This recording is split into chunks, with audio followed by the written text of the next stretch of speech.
Hey guys, and welcome to the first episode of Let's Play Castlevania 2 Simon's Quest. Psych! Ha! Thought you really thought I was going to be playing that game. I'll get to that LP eventually. But before then, welcome to Let's Play Zelda 2 The Adventure of Link. Oh my god, I am currently at episode 5 on Metroid Zero Mission, but it's a good chance to finally catch myself up.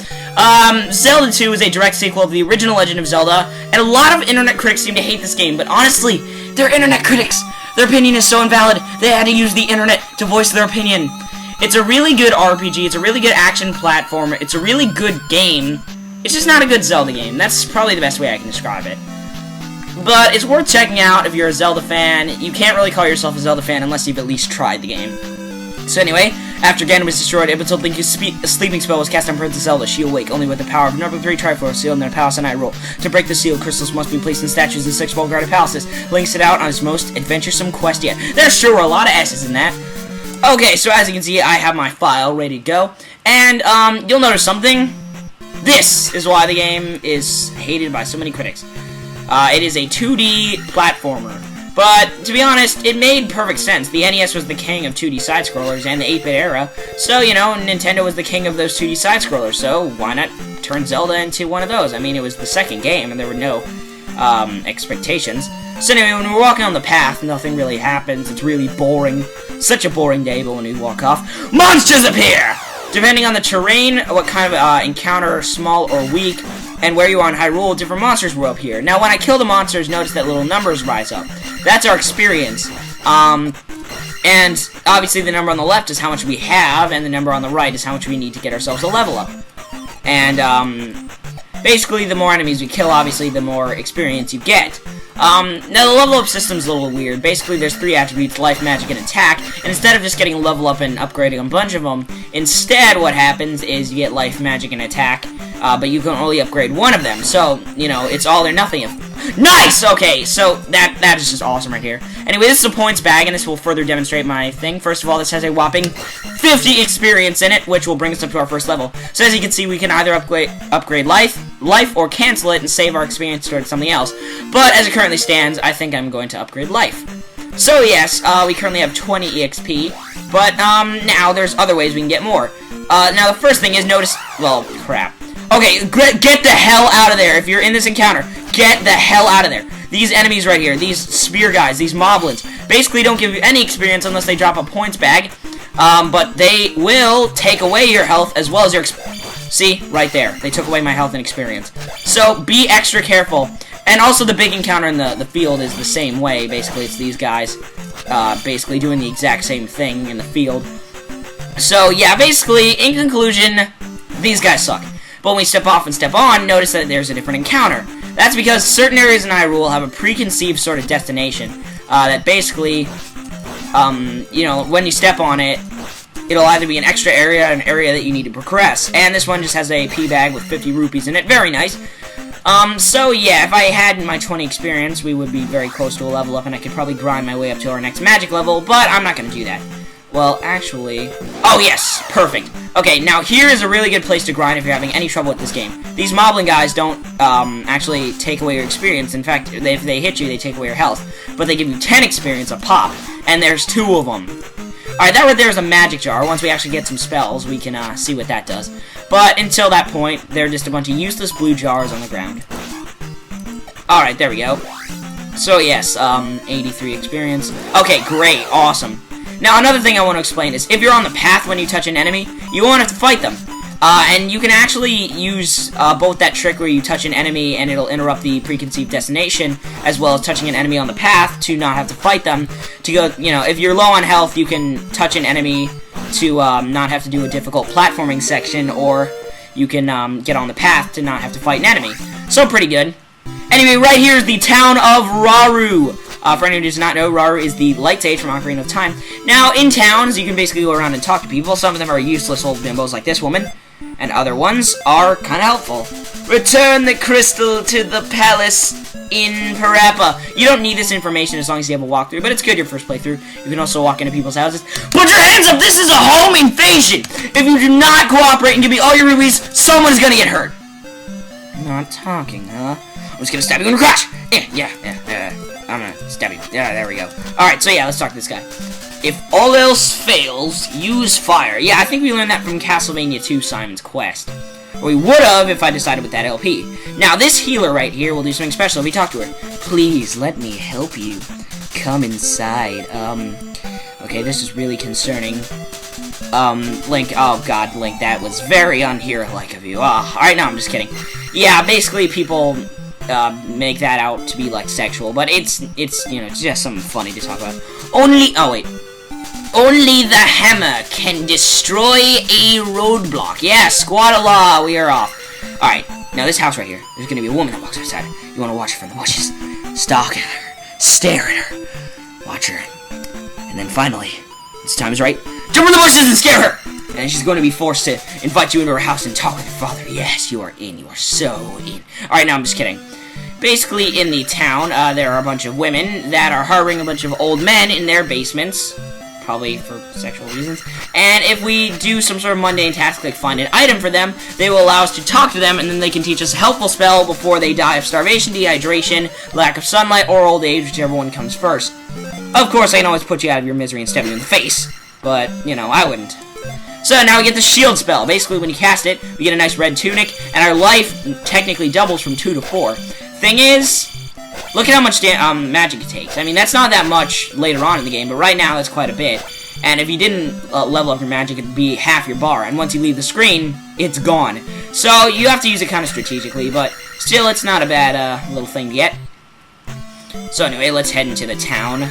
Or let's head out of the town. Say bye to the town of Raru. Bye, town of Raru! You're useless! Bye, Dentine Ice Gum! I love you! Alright. Oh, God. Long story. Okay, so anyway, now notice something. It's really dark in this cave, and there's monsters. Wow, I'm just picking up pea bags like gangbusters today, man. Alright, so it's really dark in this cave. We can't see anything, but we will be able to get an item that will, remedy that issue. Anyway, welcome to the Parappa Desert. If you want to get through here, you gotta believe! I really, you know, that'd be kind of a fun game to play again, you know, just pick up and play Parappa the Rapper. So anyway, here's another preconceived destination, but this one is a lot less fun. It's not all pea bags and candy canes and free experience. In fact, this one is, quite difficult. These bubbles, obviously, as you saw, do damage, but also Link suffers from the classic NES case of, help, I have no freaking clue how to swim! So, if you fall in the water, that's an immediate death, and I don't want that. Now, here's another good place to grind, if you actually need it, of course. Obviously, I don't need it, because I'm kind of actually, good on my level right now, and I'm really good at this game anyway, so, I mean, really, it's nothing that I need to be doing right now. But still, there's 2 of these guys, and they give you a whopping 20 experience a pop. Plus, there's those dealers that add a little bit more, so kind of good. And what is over here? None other than a heart container. But there's a Goria blocking our way, so we want to stab it in the face. Or in the ball sack. Oh, come on, you couldn't give me experience? Well, I don't care. So anyway, 5 life boxes, level 2 magic, level 2 life, level 1 attack. I think we are ready to go into the first dungeon of the game. Now, be careful in this area. Link is a lot like Simon Belmont in Castlevania or Castlevania 2. Basically, you know, he has a very impractical melee weapon that he can only use a few different ways. He walks everywhere. He has very few different differentiating attacks. Thing is, he has mid-air control, so abuse that to death, especially in areas like that. Imagine if we put Simon Belmont in this game, that would be impossible. The desert encounters are not worth your time. I mean, look, guys off screen throwing rocks. Ooh, yeah, crap just got real, son. Alright, no, I'm just kidding. And the big encounters aren't much worse. They're just more rocks and some sandworms, known as Geldorms. So anyway, welcome to the Parappa Palace, and if you can't beat this area, I'm not going to sugarcoat it. You need a little bit of practice, because this area is incredibly easy. But I am going to tell you a motivational story. When I was 7 years old and I played this game on the Anniversary Collection, you know that, the Collector's Edition, I died at this temple. In fact, I got a game over in this dungeon. Because obviously I wasn't used to the difficulty of the NES. Actually, this was the first NES game I ever played, and I wasn't used to the difficulty of, you know, this game in general, which many consider to be the hardest in the Zelda series, and I would agree with them. Zelda 1 is pretty hard, but I can do it without dying, whereas I might actually die in this game just a few times. Not to mention, Screw Attack listed this as the #9 hardest game of all time. So, you know, that's worth something. And trust me when I say, that Metroid Zero Mission is easy, if you, of course, watch Metroid Zero Mission, you would know that I said that. Well, it's the exact opposite side of the spectrum for this game. It's very difficult, and it doesn't focus as much on exploration as it does on trying to, kick your ass. But, I mean, there is a little bit of exploration. There's some stuff to find in the overworld, lots of different caves and secrets to uncover. So, I mean, honestly, it doesn't take what Zelda, is known for and throw it out in the trash can. These bubbles suck. First of all, you want to guess how many hits they take at level 1 attack? Come on, guess. No, 80! 80 hits! That's right. Unless you have a buku amount of patience, it's virtually impossible to kill them. But, I mean, you can kill them if you really want to. I don't know why. I mean, they're not worth the experience that they give a measly 50 at this point. And to be honest with you, I mean, there's once we have higher magic and attack and a brand new sword ability, well, those guys will be much easier. And until then, you'll be wasting your time. Not to mention that they also take away health and magic. The only way they could have made this worse is take away experience and temporarily take away your sword like they do in the other games. Then they would probably be the most annoying enemy in this entire game. But I think that has to go to an enemy in the final dungeon that I will explain later. So, oh yeah, we got our key, I'm gonna turn back. No, don't. Because there is a false, or I don't think it's a false wall. I mean, it's not that bad. It's kind of obvious. Maybe if I'm trying not to do the duck, jump, and stab trick. You want to learn how to do this, though, because there's a certain area in the game that's going to be really helpful to know how to do it. So anyway, this is a mace thrower, and basically, if you want to kill him, just wait for a break in his maces and stab him while he's against the wall. Now, when we stab this guy, he drops a magic container. So, now we can basically... Oh, yeah, well, technically, it doesn't work if you don't have full health. I was trying to do the sword stab. But, oh, well... There we go again. Well, anyway, yeah. So, basically, whenever you see a red magic jar, which will refill your full magic thing, unless you do a certain trick with a certain spell, then it's real. Like you want to cast a spell even if you don't need it, just for good measure, and just to make sure it doesn't go to waste. Because you wouldn't want to waste a perfectly good magic jar, would you? Okay, get away from me, Bubble. Get away from me! You did right. You killed my brother. All right, now. If anyone can guess that movie, good job for you. Okay, no, I'm just kidding. So anyway, well, I'm not kidding. Seriously, try and guess the movie. I gotta stop saying, okay, no, I'm just kidding. Because it sounds like I really don't want to stick to a joke that I make. And I don't know. I guess there's a lot of people that have similar problems, but they're annoying. Or it's kind of annoying, too. So anyway, a nice little trick you can do is inch your way up at the screen and wait until the bubble is halfway on screen and... You can take my freedom! Alright, no.